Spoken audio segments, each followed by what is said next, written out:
A'udzubillahi minasyaitonirrajim. Bismillahirrahmanirrahim. Allahumma salli ala sayyidina Muhammad wa ala sayyidina Muhammad. InsyaAllah tuan-tuan muliakan Allah SWT, pagi ini kita sambung hadis-hadis Nabi SAW di dalam bab kalimah tayyibah, iaitu di dalam bab beriman kepada perkara yang gaib. MasyaAllah. Sayyidina Aisyah radhiyallahu anha, isteri Nabi SAW, berkata bahawa pada suatu ketika beliau telah bertanya Rasulullah SAW mengenai penyakit ta'un. Baginda SAW bersabda, ia adalah sejenis azab yang diturunkan oleh Allah SWT ke atas sesiapa yang dikhendakinya. Tetapi Allah SWT telah menjadikannya rahmat untuk orang-orang yang beriman. Jika wabak ta'un berlaku di mana-mana kawasan seseorang, maka hendaklah dia tetap tinggal di kawasannya itu dengan sabar dan mengharapkan ganjaran serta berkeyakinan bahawa apa-apa yang berlaku di atasnya hanyalah apa-apa yang telah ditakdirkan oleh Allah SWT, dan kemudian dengan takdir Allah SWT dia terkena wabak itu dan dia meninggal dunia, maka dia mendapat pahala seumpama pahala seorang syahid. Masya Allah, Masya Allah. Hadis riwayat Bukhari. Allahu Akbar. Keterangan, ta'un ialah sejenis penyakit berjangkit. Ia merupakan kudis bernanah yang muncul sama ada di peha, lambung ataupun di tengkuk. Kudis itu menyebabkan rasa pedih yang bersangatan. Kebanyakan pengidap penyakit ini akan mati selepas 2 atau 3 hari. Ta'un juga dikatakan untuk semua jenis penyakit berjangkit. Masya Allah. Ta'un juga dikatakan untuk semua jenis penyakit berjangkit. Ta'milah fatul mulhim.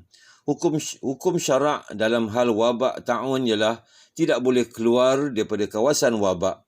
Oleh sebab itulah hadis memerintahkan supaya tunggu di kawasan wabak sambil mengharapkan ganjaran. Masya Allah.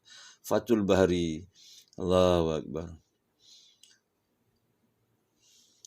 Sayyidina Anas radhiyallahu an berkata, saya telah mula berkhidmat kepada Rasulullah SAW sejak berumur 8 tahun dan saya telah berkhidmat selama 10 tahun. Dalam tempoh ini, tidak pernah baginda SAW mencela saya atas sesuatu kerugian yang berlaku kerana saya. Jika ada sesiapa daripada keluarga baginda SAW mencela saya, maka baginda SAW akan berkata, biarkan dia. Jangan kata apa-apa, kerana jika sesuatu keraguan itu telah ditakdirkan, maka ia tetap akan berlaku. Masabihus sunnah. Sayyidina Abdullah bin Umar radhiyallahu an berkata bahawa Rasulullah sallallahu alaihi wasallam bersabda, segala sesuatu berlaku adalah takdir, hatta kebodohan dan kecerdikan seseorang manusia. Masya Allah. Hadis riwayat Muslim.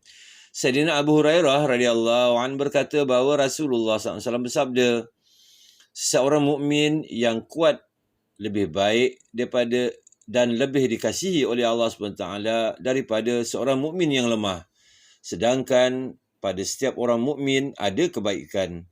Hendaklah kamu mempunyai sifat haloba untuk mendapatkan apa-apa yang bermanfaat untuk kamu, dan mohonlah bantuan Allah SWT untuk itu. Dan jangan kamu merasa lemah jika sesuatu kerugian menimpa kamu, maka janganlah kamu berkata, jika saya lakukan demikian, maka demikian yang akan berlaku. Tetapi hendaklah kamu kata, itulah takdir Allah SWT. Apa-apa saja yang dia khendaki, dia lakukan. Sesungguhnya, perkataan kalau membuka pintu hasutan syaitan. Hadis riwayat Muslim. Allah. Sesungguhnya, perkataan kalau membuka pintu hasutan syaitan. Masya Allah. Keterangan, seseorang itu dilarang daripada berkata kalau saya melakukan demikian, maka demikian yang akan berlaku. Dalam kenyataan yang menggambarkan pertentangan dengan takdir Allah SWT dan ada pergantungan penuh kepada perancangan sendiri, serta ada kepercayaan bahawa takdir sebenarnya tidak ada. Ini adalah kerana jika berkata demikian dalam keadaan itu, maka syaitan akan mendapat peluang untuk menghilangkan keyakinan terhadap takdir. Masya Allah. Mazahirul Haqq. Sayyidina Abdullah bin Mas'ud radhiyallahu anhu berkata, Rasulullah sallallahu alaihi wasallam bersabda, Jibril alaihissalam telah meniupkan dalam hatiku, yakni dengan perintah Allah SWT, seseorang itu sama sekali tidak akan mati selagi dia tidak menghabiskan rezeki, yakni yang telah ditakdirkan untuknya. Oleh itu, hendaklah kamu sentiasa takut kepada Allah SWT dan perelokkanlah cara kamu mencari rezeki. Janganlah kelambatan rezeki menyebabkan kamu mencari rezeki dengan cara melakukan maksiat kepada Allah SWT. Kerana sesungguhnya rezeki kamu ada dalam genggaman Allah SWT dan apa-apa yang ada dalam genggaman Allah SWT hanya akan diperoleh dengan cara mentaatinya. Syarahus Sunnah.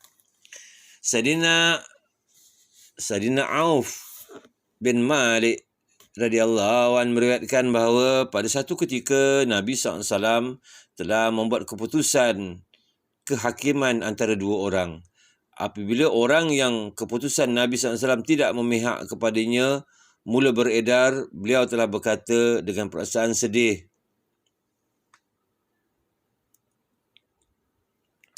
Hasbi Allah wa ni'mal wakil. Hanya Allah SWT cukup untukku dan dia ialah sebaik-baik tempat menyerahkan segala urusan.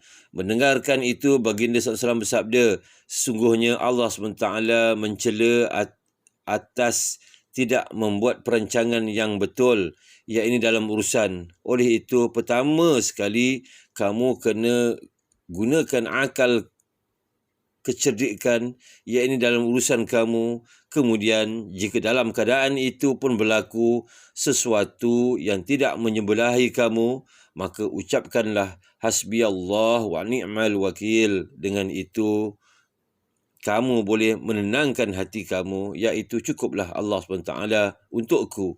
Dan dalam keadaan sebegini pun dia Maha berkuasa untuk memberi kebaikan kepadaku. Masya Allah, Masya Allah.